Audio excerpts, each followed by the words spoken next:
Good morning, good afternoon, everyone. Jeff Burns here from Atrium. We're going to be talking for the next hour about transforming sales by leveraging predictive analytics and becoming more data-driven. We've got a great agenda here for you today and a great set of folks for you to be speaking with who've been kind of living and breathing it. So we've got Mariano Salatano from Avaya. Mariano, would you like to give us a quick introduction of yourself and your role? Thanks for the introduction. I run sales operations globally and for services operations at Avaya. All right, and Chuck Sample from US Foods. Chuck, great to have you. Hi, yeah, thanks for having me. Chuck Sample, I run the Insights and Analytics organization, which is for US Foods. US Foods is the second largest food service distributor in the US, so about a $30 billion company. It's about 60 people on my team, from data governance to business analytics, predictive analytics or data science, and AI ML. And Jeff Burns here from Atrium. I run our customer success efforts and have had the pleasure of working with Chuck and Mariano here for quite some time on their data-driven journeys. So really excited to have these guys at the table to be able to talk about their experience. Agenda-wise today, we will hit on a couple of things. So I'll spend a few minutes talking about, I'll give a quick introduction for Atrium for those of you who don't know us. And then I'll talk about a few trends and observations that we've seen become very prominent over the course of the last year. We will then move to a roundtable chat with Mariano and with Chuck. They'll talk about their journeys, and we'll take questions also from all the participants here. So we should have an action-packed hour in store for you.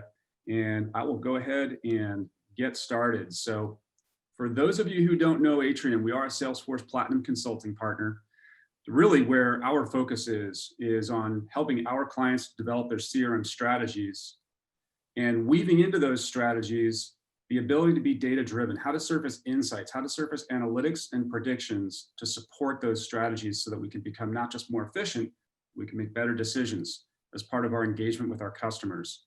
And then we deliver those strategies and those insights on the Salesforce platform so that we can deliver those benefits at scale broadly, globally. In order to do that, we work with a number of different platform partners. And so Salesforce, of course, is our key partner in this space. We work very closely also with Einstein and Tableau and MuleSoft, as well as AWS and Snowflake, as we help our clients develop architectures for deploying those insights broadly, bringing their data sets together in support of their strategies. That's a little bit about Atrium. Now I'll talk a little bit about the trends that we've seen over the course of the last year. The first one is a little bit of a statement of the obvious. You know, we've all been re-racking our analytics. All of the patterns of our businesses have changed to a company, almost to a person, over the course of this past year. Whether it is our customers buying different products, or whether it's just the sales cycles have changed, perhaps order volume has changed, order cadence may have changed. Patterns have shifted across the board.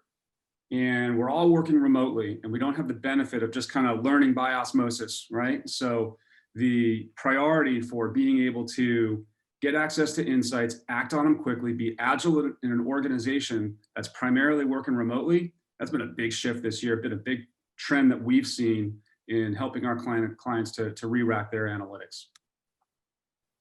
Trend number two, data goes broad.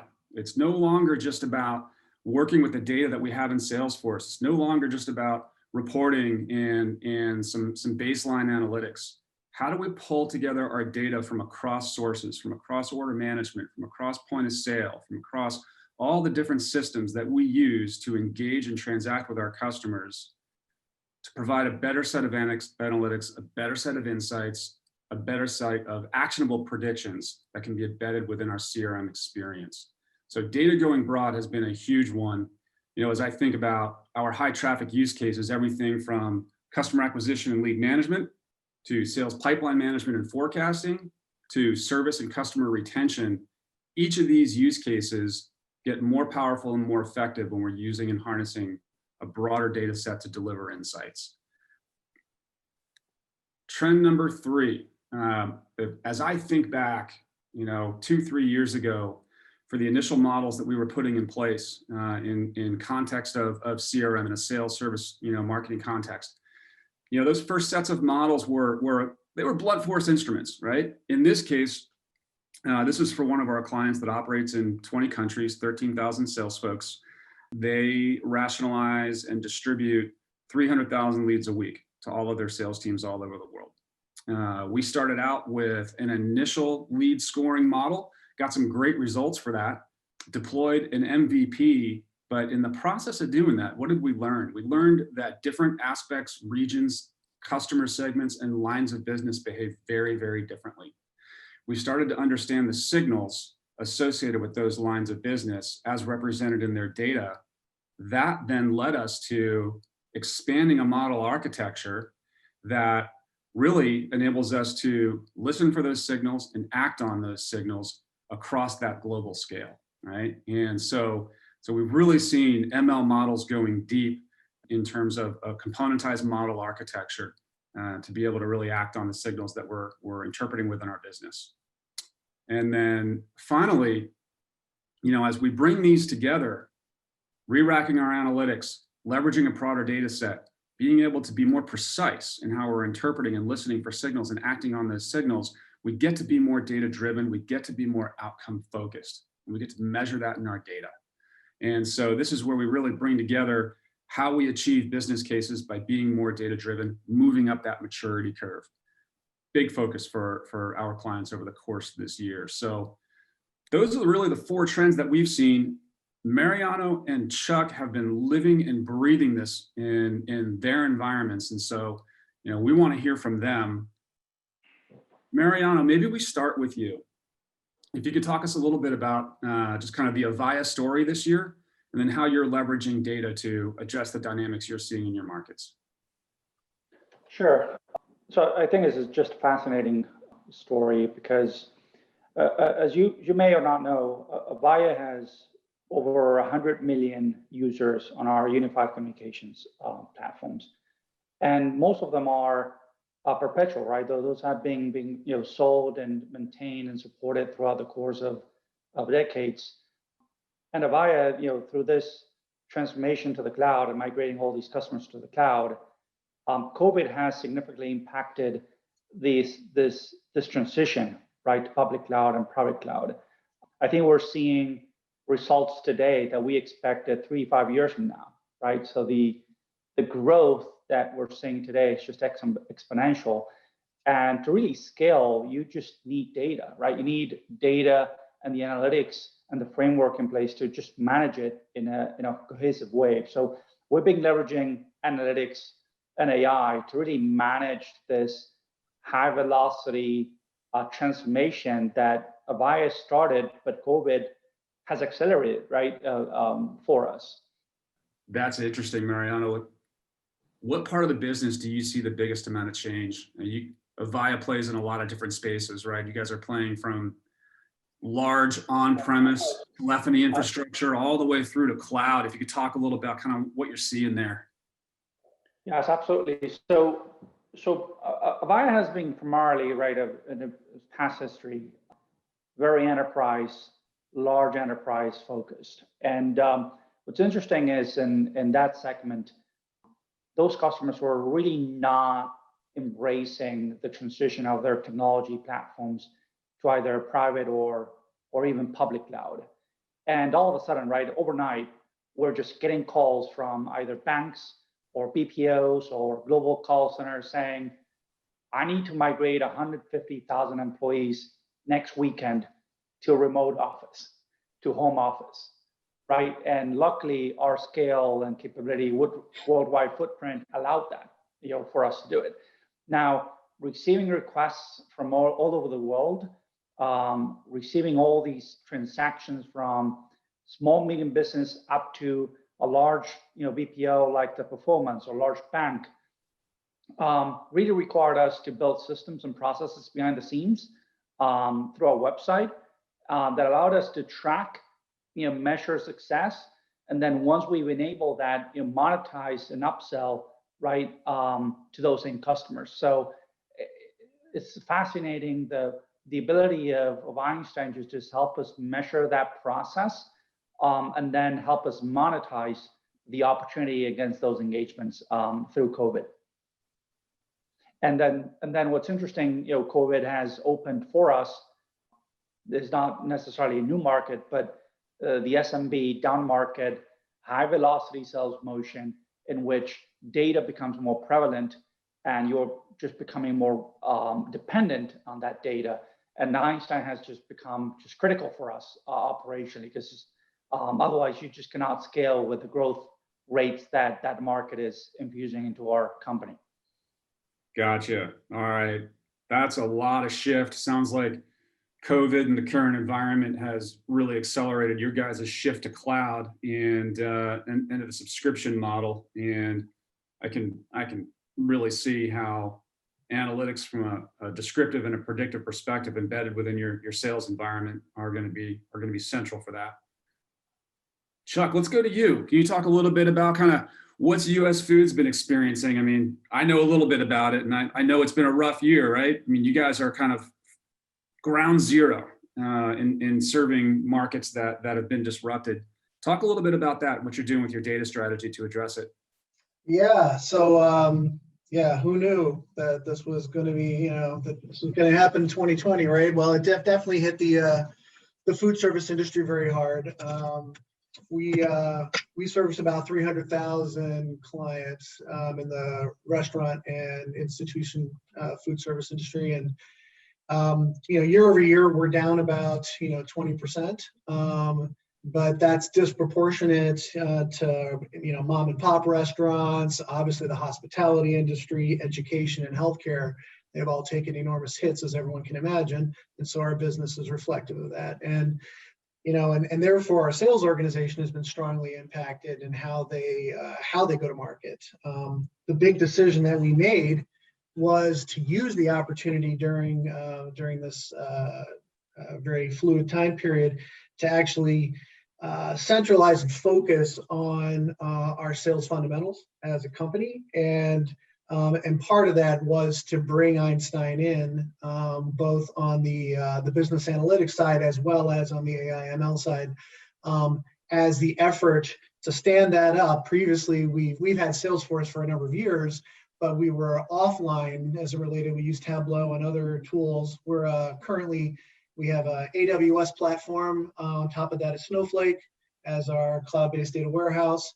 And then we have Tableau currently, but obviously that experience today doesn't give you that seamless connection for the sales organization to be able to understand how their business is performing. And our business, as you can imagine, is high velocity, right? It's a lot of cases, lots of orders per week per customer. So it's not long sales cycles or things like that. And so business changes can happen quickly.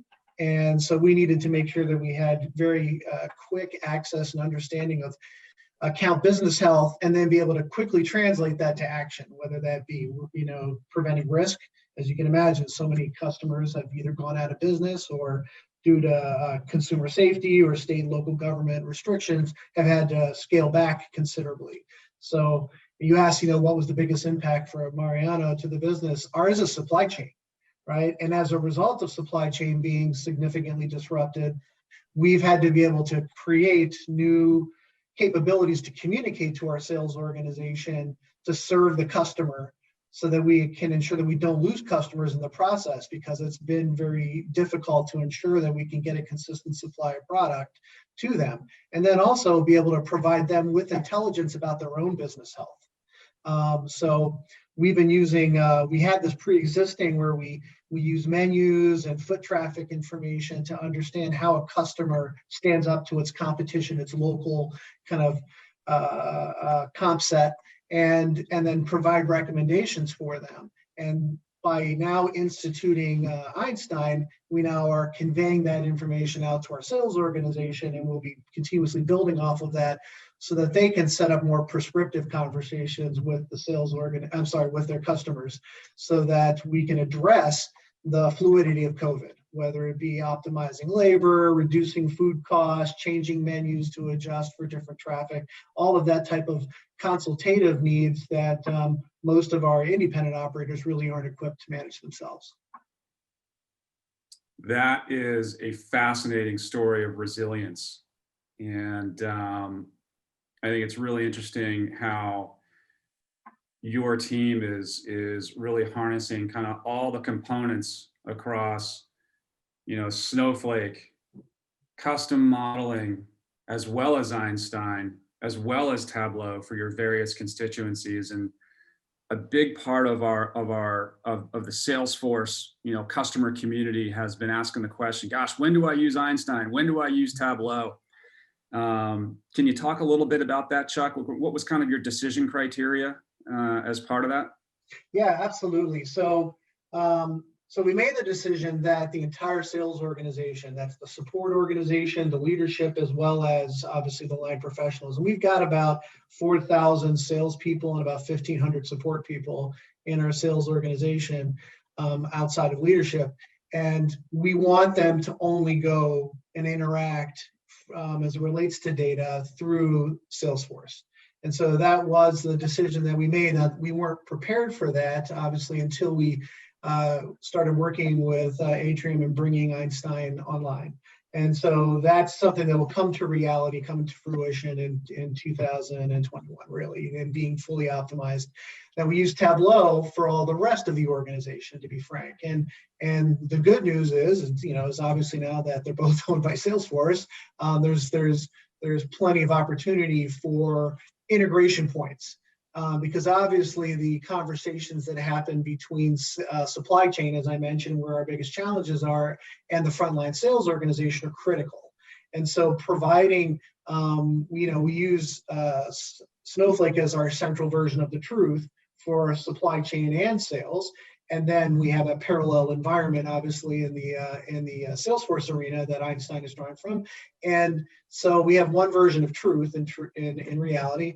And so the connectors between how the supply chain and support services look at the business through Tableau and directly through Snowflake is the part of the process that I'm greatly looking forward to in 2021 through the integration work that Salesforce is planning. But right now we live in two separate worlds. They tell the same story. We just have to create more connectors for that real-time communication between the organization. Thank you, Chuck. Mariano, I'd love to hear from you. You were, I think, really one of the early adopters in the Salesforce ecosystem, embracing predictions on the Salesforce platform. In your case, focused around forecasting, focused around deal health. Can you talk a little bit about the process for getting the program off the ground? And what did you learn from the time that we started to where you are now? You're roughly 18 months into this. Yeah, it's a good question. First, like anybody embarking into this type of project, we just didn't know what we didn't know. So we were not sure if we were going to be successful or not, to be honest. But it was just a bet. I think we all came as a leadership team, and I convinced everyone to say, hey guys, if we don't invest on AI or ML and do something about this, we're going to regret it 2 years from now, right? At least we need to try it and see if it fails. Great, we've tried it. If it doesn't, we'll be successful, right? So that was the mentality. It was not about ROI or trying to get a budget. It was a fundamental philosophical discussion with the leadership team that we just got to do it, right? At least we got to try it. Let's give it a try. Through that process, I think, and you know that as well, data integrity is key, right? And it was just not Einstein analytics, but it was the CRM data integrity. So I had to go through a significant amount of simplification and standardization on how the sales team was using and leveraging the CRM. And that was absolutely critical, right, to start leveraging Einstein. So this doesn't necessarily mean that you need to wait until you finish, but you need to understand that there's certain governance projects that you need to launch to ensure that the data integrity is good enough for any predictive model that you try and develop, right? So at first, right, you intend to boil the ocean, right? You intend to just automate everything, right? But But at the end of the day, you end up realizing, hey, you just got to pick just a few use cases where you think you're going to be successful, and at least you get like a small kudos, right? A small level of satisfaction that you made an improvement and you just kicked the ball a little bit, right, forward. And once you feel that, I guess, feeling of just an emotion that, hey, you've improved that process from A to B, you've improved quota attainment, you improved upsell results, you improved, growth rates or conversion rates on it, a given segment, you now get just eager and just passionate about, moving to the next use case. So that's what happened with us, right? We started with a few use cases. We found out that it was incredibly successful. Adoption started going to the roof, right? Every single week for 2 years in a row has been a record on usage and adoption of Einstein. So for me, looking at adoption rate was as critical as just the results, right? Because at the end of the day, all this, and I think Chuck mentioned this, right? This is about embedded analytics and insights for the sales rep. It's very different from what historically the standard analytics team were doing, right? It was, I have this slide where 2 years ago, my organization was focused on analytics and data insights just for few, meaning for me and my leadership.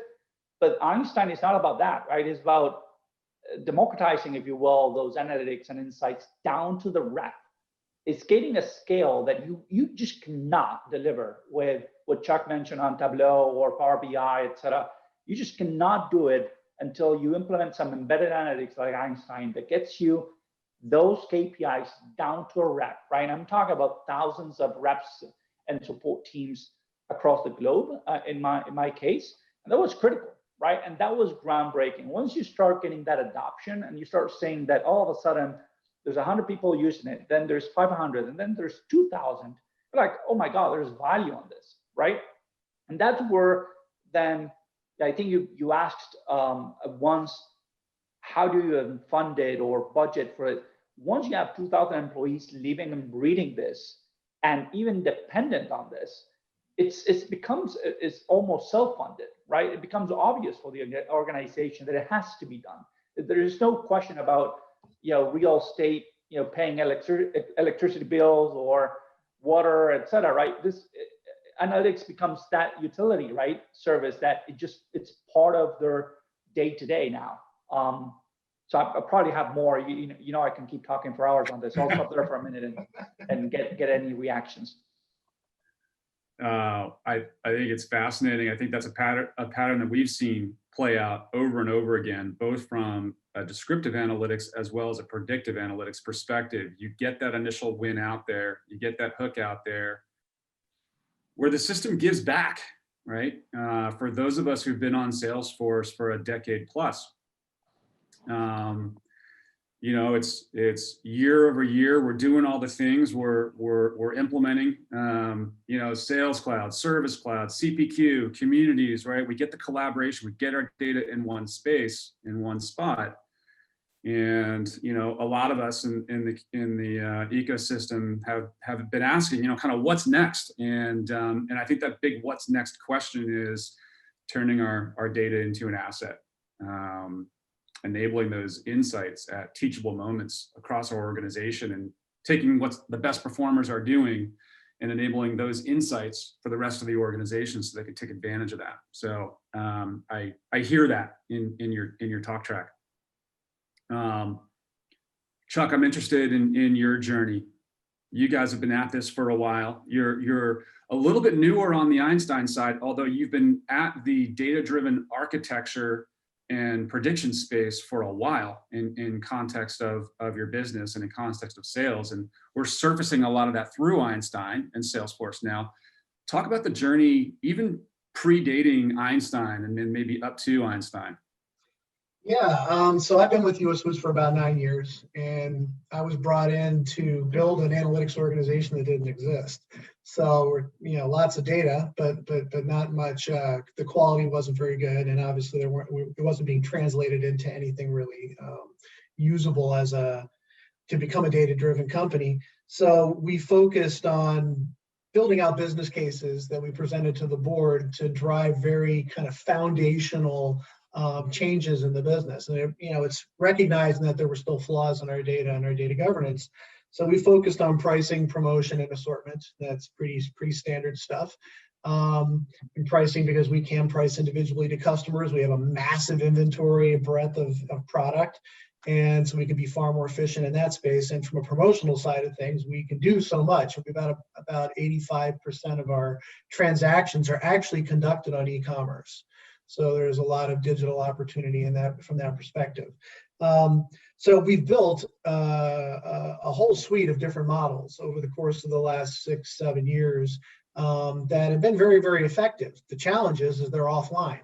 And so there was no, as Mariana said, the embedded analytics was our challenge as it related to the sales organization. So in building business cases and bringing them into market and achieving results gave us the permission to continue to build off of that strategy, so that we could continue to develop new predictive and prescriptive really analytics in our space, which eventually led to us actually buying a third-party company, a little company called Food Genius, that is really our ML AI R&D side.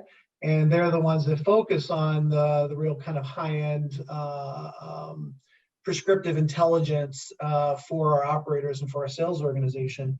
But the challenge is we didn't have embedded analytics in Salesforce. They had to go to other places. Tableau at the time, you had to iframe it in, which means that it's very much disconnected from action.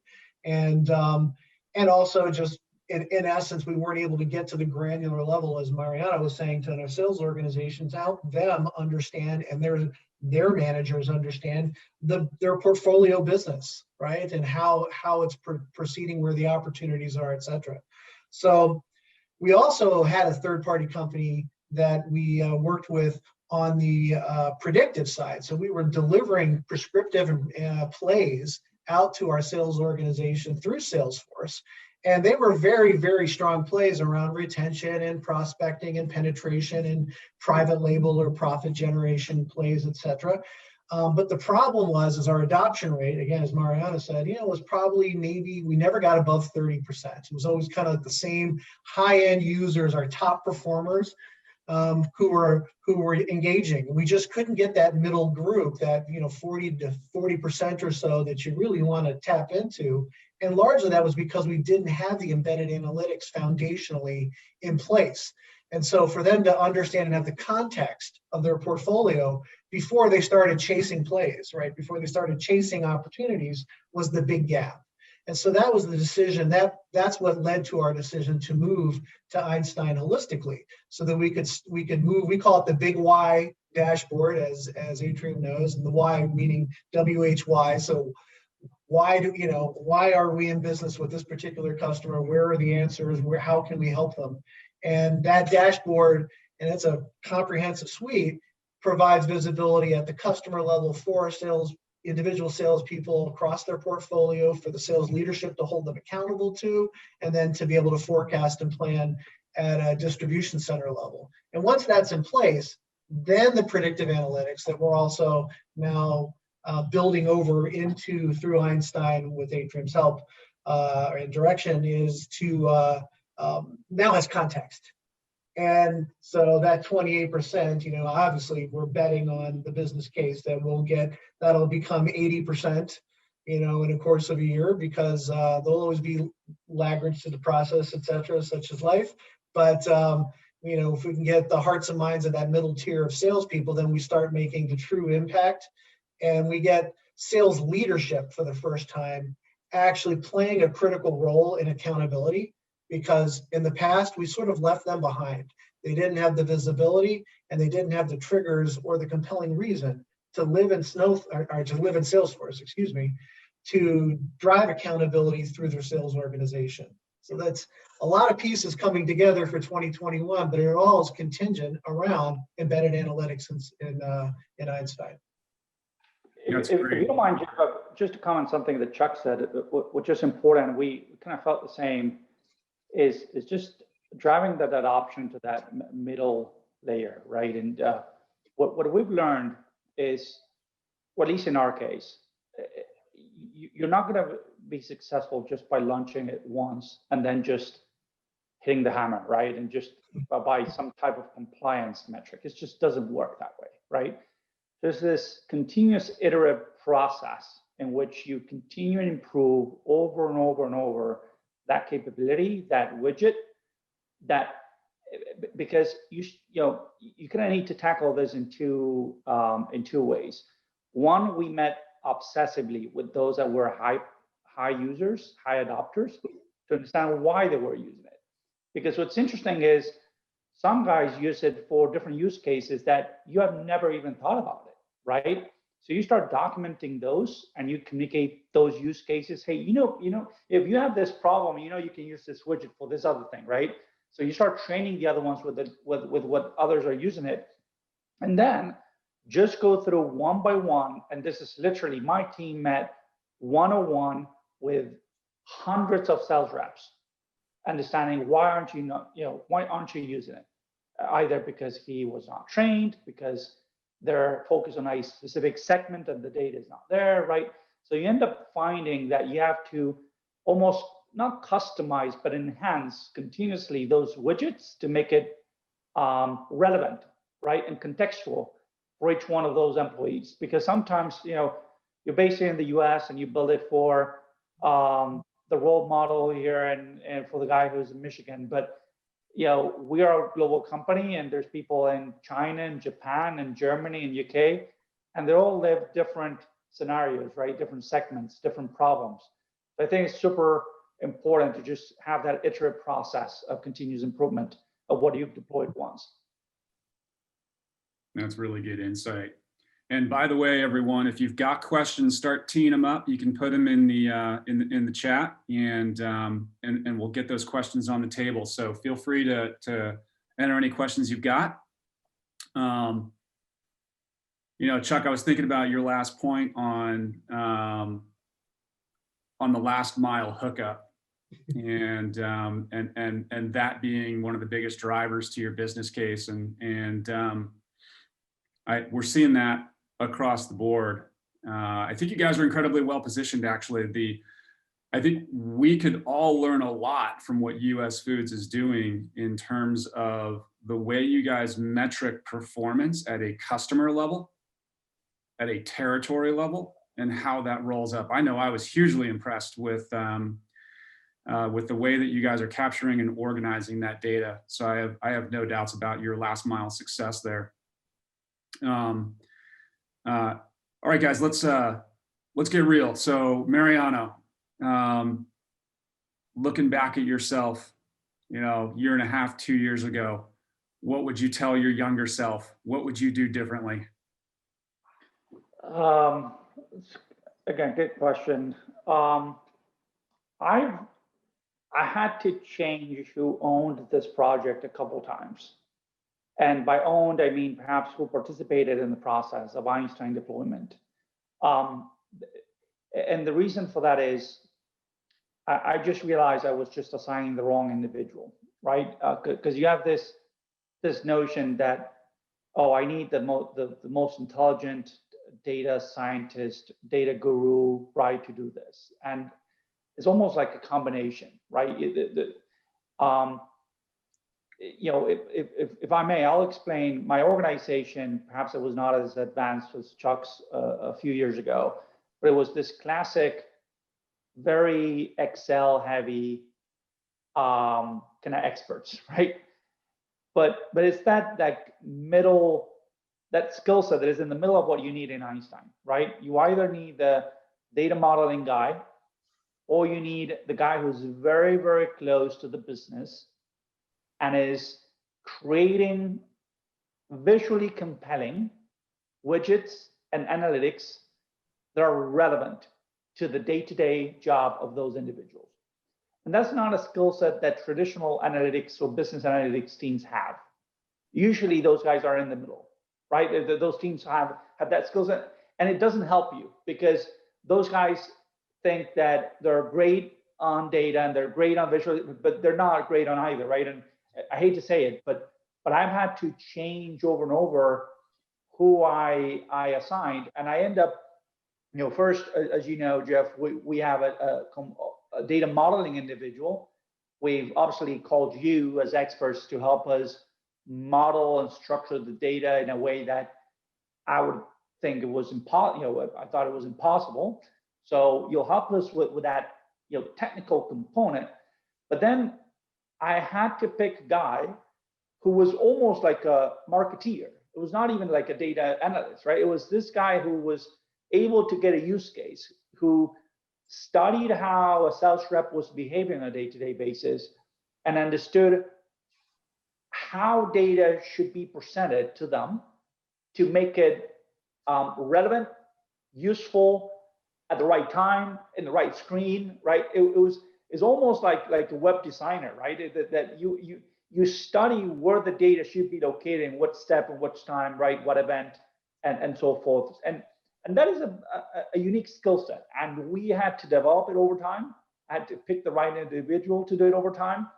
And now I'm like perfectly trained to understand what skill set, but it took me some time, right, GF, to really get to that point, because this pivots back to what Chuck was saying earlier. We're all used to have this intelligence for few, and those few are really good at reading data and consuming data in a very unique way, but the field is not trained and to do that. So you cannot deploy these same charts, same heavy data-driven charts down to a rep. You need to almost consume it, and then throw just different widgets that are relevant for that given step. So hopefully that helps. I don't know, Chuck, you may have different experiences. Oh, I concur with what you said. That's absolutely the case. I agree with you. We often get caught up in designing for ourselves. That's in the past, right? And what's really cool and what's useful. And there's an enormous amount of information out there, but it has to be prescriptive and diagnostic for a salesperson to ingest it. I think the big change, if I were to look back, I wish that we'd moved to a product model sooner than we have. That's our big shift as a company that we did in tandem to the consolidation within Salesforce with Einstein. So the product model, there's a great article from McKinsey around the Helix models, what they call it. I forget the title, but you can look it up. And it's but the product model, a number of companies have gone through it, and it is just my organization as opposed to the company as a whole going through a product orientation or product model orientation. But we've done some of this in conjunction with the IT department, where we don't report in, we're not part of their organization, but we've partnered up in this case. And so what it leads to, and I wish we had this before, is we're 100% aligned on agile approach. And so we use an agile approach, which is really our CI approach as well, right? Which is happening in tandem from a process design side. So it's continuous iteration, both from a process, technology, and analytics development. And that's become our mantra. We have one person.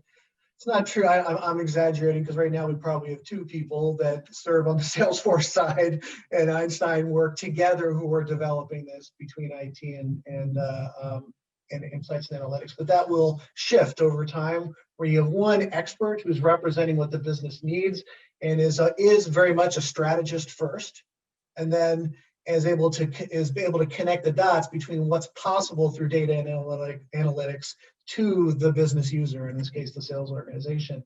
And so that product model, we have a scrum master, or an agile coach, I should say. We've got data scientists and business analysts, as well as data engineers and DevOps people, all reporting up into one structure, doing the work, which is this enablement for the sales organization. That's our product. And gosh, if we had done that sooner, we would be able to move faster. We probably would have been able to save a lot of money in inefficiencies and iterate faster, learn quicker. And we probably would have accelerated the investments that we've had to make in data quality, right, faster. We're playing some catch up when it comes to data quality, because as we start to, more and more in the prescriptive analytics side, the better the quality of data you need. And by definition, when you get to the customer and portfolio level, you've really got to focus on both customer and product dimensions that are strong. And that's really our biggest inhibitor. Our inhibitor is the quality of that information. And, we're investing into that. Sort of the business case is proving out that our foundation is a little crumbly. So we've got to go back into 21 and reinvest into building out a much stronger data infrastructure. So if I had that foresight and structure before as an organization, we probably could have moved faster in the data quality side too. There's a little bit of chicken and egg on the data quality versus the capabilities that you can deploy. And it's like, we always want to solve that data quality issue. We always want to get our data to be pristine, but the reality is it's hard to get support for those projects, right? And so I love the commentary there about, your journey was you got something out there, you got that adoption, you got those insights, but then it shined a light. It shined a light on other things that needed to be done, and in the process, getting support to then make those investments more from an infrastructure perspective. That's really important. I also resonate very strongly with both of your comments around getting the right skill set in place across the teams, not just for the initial implementation, but to be able to sustain this stuff over time. Frankly, we're living and breathing that, right? When you look across the workforce, the skill sets of user experience and business analysis and process analysis and data science and data integration and data engineering, these skill sets largely today don't exist as kind of overlapping cross-functional type of teams, right? They exist in kind of silos. And I think the type of work that you guys are doing and that other customers are doing in the market to bring data and experience and predictive workflow together is really creating the need for those siloed skill sets to come together in terms of closer knit agile teams. That's I think the other piece to it too is their skill sets are converging. And so that's part of what's, we're experiencing over the next couple of years is what's the difference between a DevOps, data engineer, data science, business analyst, because at the end of the day, all the jobs are becoming more and more technical. Python is the language of choice, right? And you start to see a lot of convergence of skill sets. And so how do you put the right people together to get the right job done? That's the challenge. That's great. We do have a question coming in from one of our participants here, and this is from Kathleen Lukman from Michigan, and she's saying, thanks for creating an environment here where we can ask these questions, and she loves the thinking around the iterative approach, and her question is, what is the single best tip for those who are just approaching analytics or predictive modeling? So that first step, what's your single best piece of advice? So I'll give it a try, and I think it actually goes beyond just the technology or the implementation element. It's really about how you think the outcome of what you're trying to do. And I'll give you an example of the forecasting, right? I remember even my organization was hey, I spent all this time on forecasting, right? I have all these hundreds and hundreds of Excels doing forecasting and models, et cetera. And gosh, they were forecasting that from 15 different angles, right? But the objective of that, if you think about it, was just nail down the number, right? Now, at first, right, people were trying to say, hey, can AI or machine learning automate this process for me, just for the sake of saving time? But actually, we very quickly realized that was not the end game, right? Nailing the forecast number is just not even useful to the sales rep, because what if the forecast yields 80% of quota attainment? Who cares, right? They're not going to get paid, right? So you really want to get into predictive insight and prescriptive insights that enable the rep, enable the leader to make decisions and take actions that deliver growth or deliver on the targets that they have to earn their incentives, right? Because otherwise, it becomes this tool that only helps the ops guy to feel good about landing where he thought we were going to land. And that's really not helping anybody, right? But at the end of the day, we fall into that trap many times, right? Is automating what we were trying to automate or what we were doing before. But at the end of the day, it's really about enabling those leaders to take action on different risks or opportunities that they have in the funnel. And the rep notice things that perhaps they would have never noticed right before if they didn't have that level of insight. I always share an example on how depending the opportunity had a different propensity to close because it had a different partner associated to it, because historically that partner had a very distinct process to issue POs, and historically they took longer to issue POs than of the other partner. So it was the same deal with the same end customer selling the same solution, but depending on the partner you chose, it yielded a different propensity to close on time within the quarter. And that's super nice, right? Because it not only gives you insight into, hey, you may not close the deal on time, but who cares, right? I really care why. And is that because, oh, okay, if I change through a different reseller, I'm able to close the deal within the quarter? Or should I make something, a special call to a leader, this other partner to issue the PO in a very different timeline than they're used to? Because I've learned that it may require extraordinary efforts to do it. So anyhow, it's just rethink what you're trying to almost automate or predict, because what you're doing today may not be necessarily what you really want to deliver through Einstein in the future. Wow, I think that, Chuck, that's kind of like right in line with where you guys are at right now with the big why, right? No, it's true. Mariano's 100% right about being outcome focused. And, if you just think about the model itself is a small part of the broader the need, right? The outcome is what's a pain point within the business. I got thousands of pain points in US Foods that we could address, but identify one, get an executive sponsor. And it's not about the analytics necessarily. It's about what's the experience you want to create for a particular customer or for a particular outcome. And, in the sales organization, one example is pricing. So our salespeople spend a ton of time on pricing. And so what can we do? Well, we can provide predictive intelligence or prescriptive intelligence about what the right price point range should be for a particular customer. But that's just, that's the fun part of what we got to do. But the truth of the matter is you got to build a business case around the process change that's required. What needs to happen and change as a result of this? What's the change management or the reason for making that happen, both for leadership as well as the people who are impacted, the salespeople, and having a really strong change management plan, a strategy behind that. What's the reason to believe? And then obviously there's the technology, and then comes the analytics. And so the analytics are the last things that you solve for, because we know we can solve for that. Like, I know I've got the skill set to solve for that. What we have to do is get those first three things in line, because we've got technology that's legacy that you've got to build around and figure out new pathways. And that can be very expensive and time constrained, or time extensive.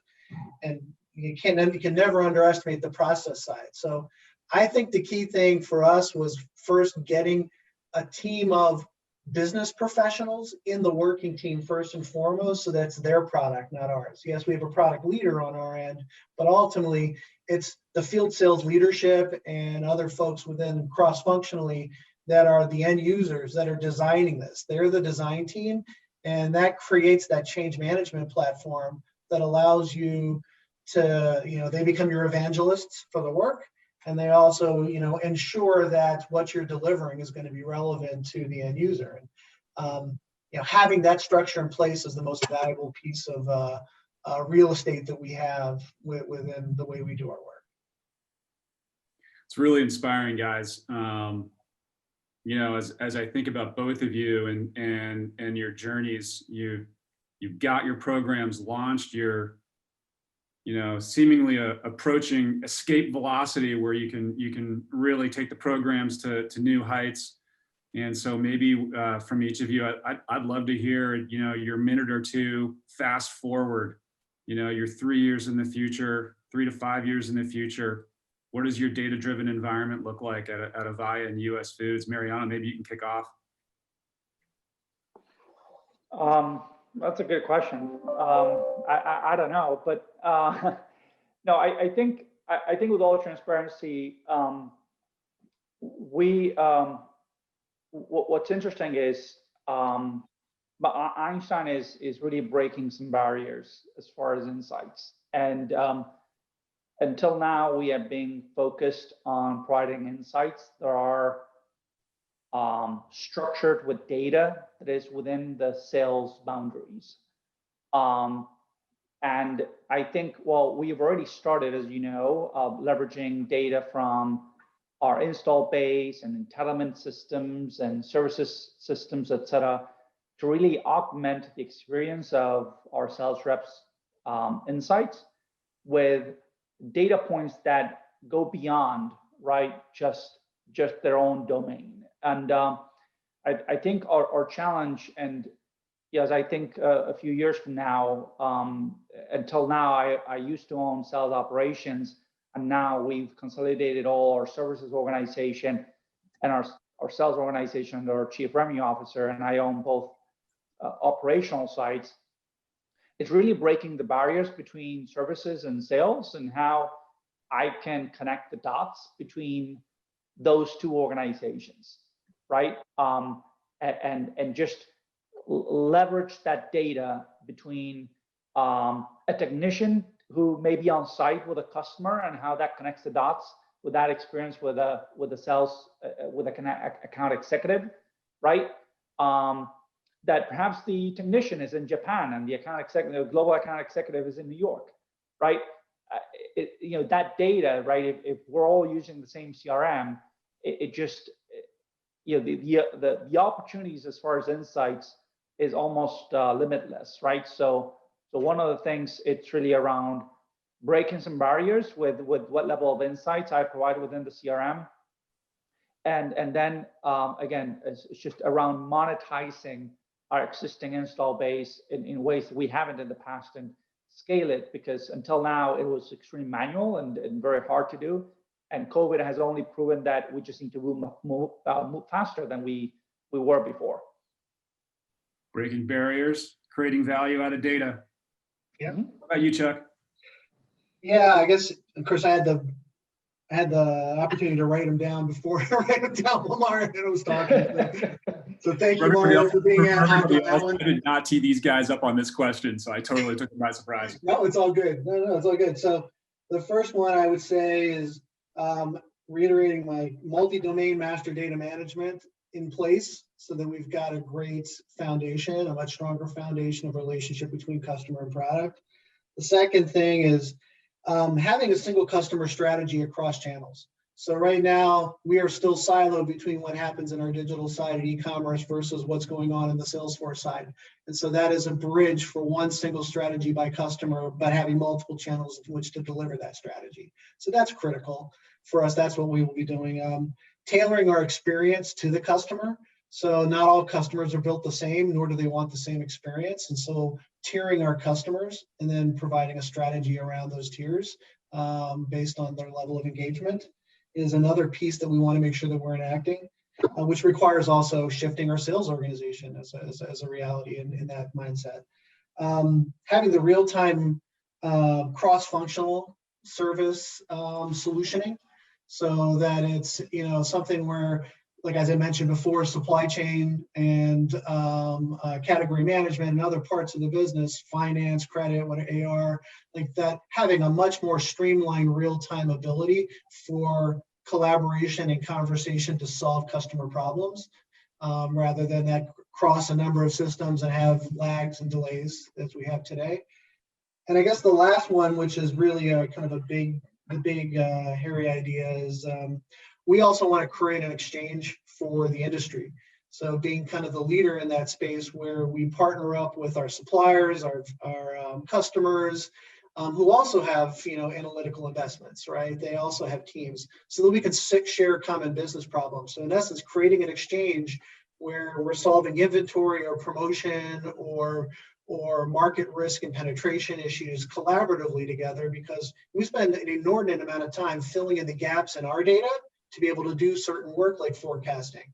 Well, I can guarantee you that folks in our ecosystem can fill a lot of those gaps. And if we were working together, we'd spend more time solving problems rather than filling gaps and projecting. So my goal, hopefully, is that we have that exchange up and running in the next couple of years as a way to differentiate ourselves in the space. Wow.